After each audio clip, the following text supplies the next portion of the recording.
มีตัว2 คนเท่านั้นนะลูกค้านะท่านใดจะเอายกมือขึ้นนะลูกค้าเบกกี้ตัวนี้จะเป็นอีก1 ผลิตภัณฑ์ฟ้าเหลืองปรุงรสฟ้าเหลือง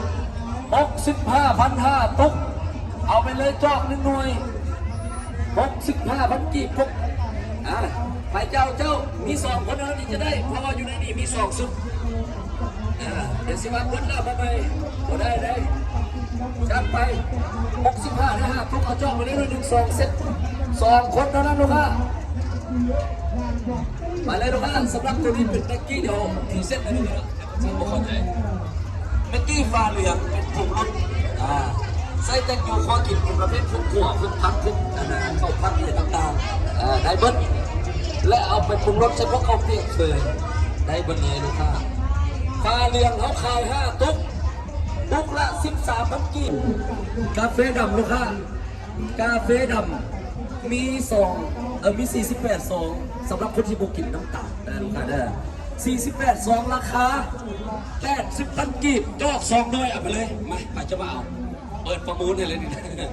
เอามาจะเอากี้นี่ภาษาหนึ่งคนเอาแล้วกาแฟดำลูกค้าไม่มีน้ำตาลนะลูกค้า48 ซองอยู่ในนี่80,000 กีบเอาจอกให้2 หน่วยเลยเอาไปเจ้าย่างเมาเลยนะเจ้ากาแฟดำสำหรับคนที่มาดื่มกาแฟตัวนี้เป็นเนสครับพอมีน้ำตาลเอาจอกไปเลย2 หน่วยลูกค้ากาแฟดำแซ่บๆเอาไว้ดื่มเอาไปเจ้า80,000 กีบนะตัวนี้นะสำหรับคนที่มาดื่มกาแฟดำเอาจอกไปเลย2 หน่วย48 ซองนะตัวนี้เป็นกาแฟดำ48 ซองขนาด2นะครับเจ้าพูดได้มากกินกาแฟดำจะหูดีเนาะราคาก็ประมาณนี้แหละแต่จ่อเขาเอาให้เลย2 หน่วยพอใจอยู่เนาะ2 หน่วยเนาะเอาอีกพอแล้วสำหรับของเจ้าของเด็กของเราเอาไว้ดื่มกาแฟดำได้80,000ได้มี48 ซองกาแฟดำมันจะมีผงปริมาณ2 ตับอยู่แล้วซองมันจะบริใหญ่เคลื่อนฟรีมันเพราะว่ามันบริมีน้ำตาลและบริมีส่วนผสมในท้ายเพราะมันเป็นกาแฟสดหลวงมีได้เลยด้วยนะครับนี่เขามาขายของในภาคเราเขามาถ่ายรูปถ่ายหนังได้เขามาเด็ดมันโชว์ได้เสื้อแขนยาว3 เสียชุดที่ทุกเสื้อ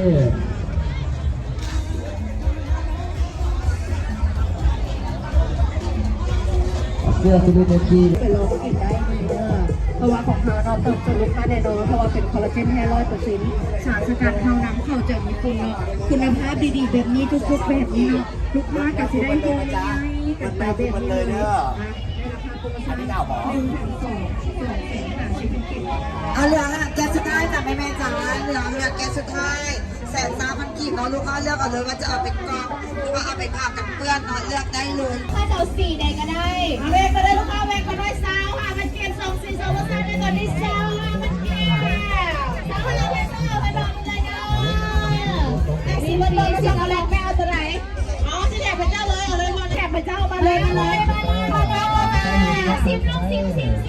ได้10 ลูก10 ลูกได้10 ลูกเลือกยังไง25,000 เก็บภาษาได้25,010ได้เป็นปากเป็นต้นที่พ่อแม่ได้กับอายุบ้านที่เงินได้แบบนี้เด็กน้อยกินได้ผู้ใหญ่กินได้แซ่บทุกสีทุกรสชาติเริ่มเป็นขนมคดีอบกรอบมากอาซิเตอร์นี่ปกติ30,000 เปล่าแล้วพอได้25,000 กินเอากาแฟดำมานี่นะ5 ถุงกาแฟดำ5 ถุงสุดท้ายตัวนี้มีทั้งหมด48 ซองเป็นกาแฟดำแถมจอกได้2 หน่วยราคา80,500 ถุงสุดท้ายลูกค้าไปเจ้าแล้วลูกค้าแถมจอกได้2 หน่วย80,000 กีบมี48 ซองมันจะเป็นถุงว่าเป็นถุงกาแฟดำมันจะเป็นตอนนี้ว่าตอนนี้ใครอยากได้สบู่ดอกแก้วคอพนักพิงสบู่เหลวก็มีสีน้ำตาลเราเลือกได้เลยบางกินได้นะแบบนี้แต่ยังมีเป็นผลิตภัณฑ์ก็ที่ชื่อว่าจะเป็นแบงก์ก้อนว่าทำความมันได้ดีนั่นเองเนาะและที่สำคัญยังมีเป็นเซลล์หลอกและยังมีเป็นซิลนั่นเองเนาะก็จะได้ว่าสินค้าตอนนี้มือสุดท้ายแล้วเอาราคาเอาราคาบริษัทไปแล้วเลยเนาะเห็นซื้อตัวนี้ก็เสร็จค่ะคุณกิ๊กเอาเนี่ยต้องส่งให้แม่บ้านมาให้อีกเนาะ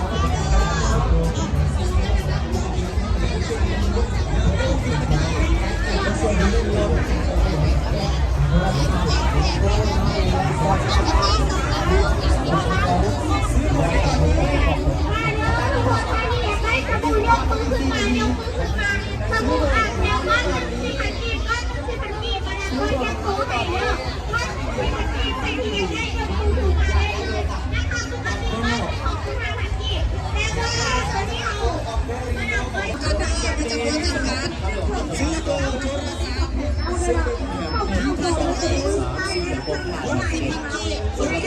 สำหรับคุณพ่อและผมวัยรุ่น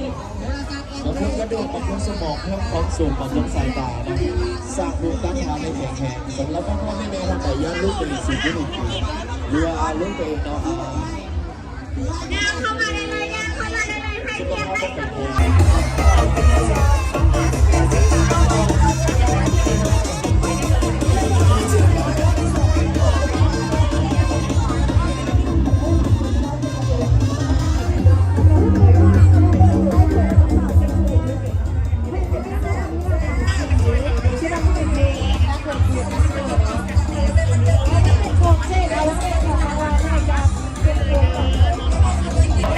สบายดีเยอะเกิดสด สั่งได้ของใจหักแล้ว เขาซื้อของได้ซื้อไป2เขาอยากไป3อย่างของเงินมาได้เยอะแยะของเงินมาได้อยากได้กระดาษอยากได้กระดาษน้องแผ่นหนึ่ง70,000ฟ้าท้ายของเรารวมกับชาวคอนกรีตไปเถอะเดี๋ยวคุณลูกตากระดาษ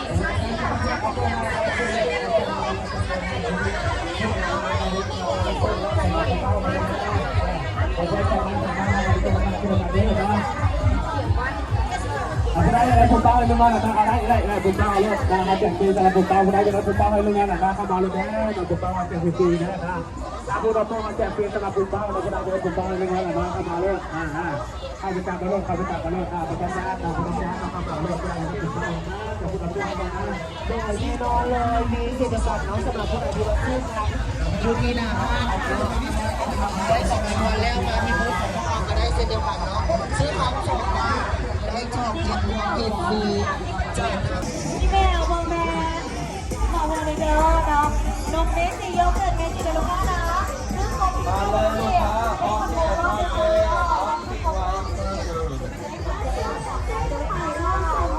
่อยู่เลยนี่แกนลูกค้าเขาต่อบอกว่าต่อหมดเลยเขาไม่ได้ลูกค้าซื้อขาดแค่น้องแถมมาเลยซื้อขาดแค่น้องแถมมาเลยได้คุณแม่เสื้อกะทิบอมมานี่มีโปรโมชั่นด้วยค่ะเด้อ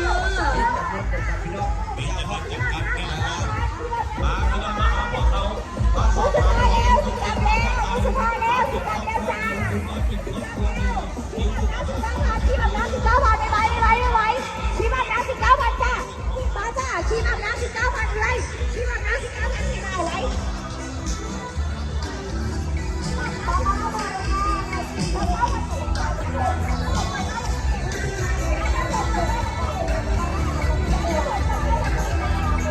แล้วทำเป็นซูเปอร์สเปซค่ะพรีเมียมทำได้เป็นมาเฟซ่าพรีเมียมก็เป็นถุงยางไม้จากเรนจากทางสหรัฐอเมริกาและลูกค้าด้านเข้ามาจากทางประเทศเวียดนามแต่มาจากไทยที่ของเราได้นั่นเองตอนนี้ได้จำหน่ายอยู่ภายในร้านสักหน่อยไม่ได้นั่นเองเด้อว่าได้สัมผัสนี่ถ้าจะเป็นเราในตอนไม่เอาละไม่ได้เราแต่ว่านั่นเองน่าถือ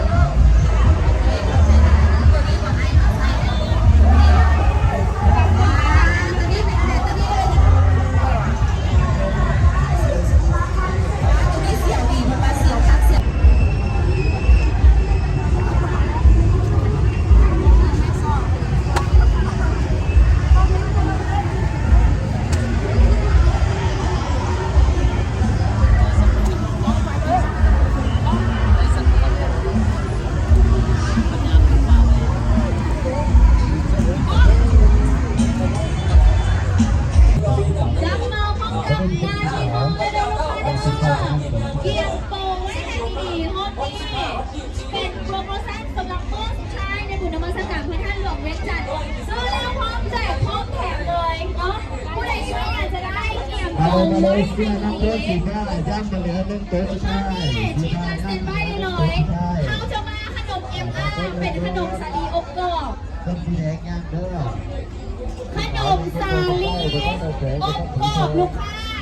2 4 2 3มีรสนมและรสช็อกโกแลตเดี๋ยวเขาจะฉีกให้ชิมก่อน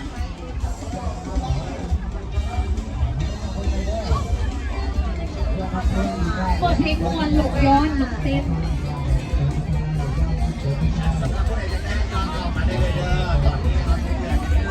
มันได้รสมันอ่ะเอาแท้ๆแล้วในห้องนี้ทีมงานเขาดมยามาประมาณ3 กั๊บแล้ว ซื้อ1แผ่น เตรียมโตให้ดีๆให้ซิมก็ได้จากปกติขนมเอ็มอาร์ ผู้ใดอยากได้มาเอาได้เลยเด้อเราสำหรับผู้ใดของเขาและนั้นกันยังมีเป็นอย่างเดียวสักน้อยน้องแผ่น1 2 พันกีบแผ่น1 2 พันกีบนะเด้อผู้ใดอยากได้มาเอาได้เลยนะจ๊ะซื้อ2เขาจะแถมแผ่นไปเลยเนาะจะมีติดเจ็ดบวก2แบบนี้ให้เลย เดี๋ยวที่เราเคยซื้อไปปู1แถม1ราคา265นะไม่ต้องเสียใจว่าเราได้สินค้าคุณภาพที่จัดแต่ว่าวันนี้เรามาจัดส่งซื้อพิเศษให้กับลูกค้า1แถม2 250 บาทนะ ตัวพวกเราเนี่ยยังมีโปรท้ายแล้ว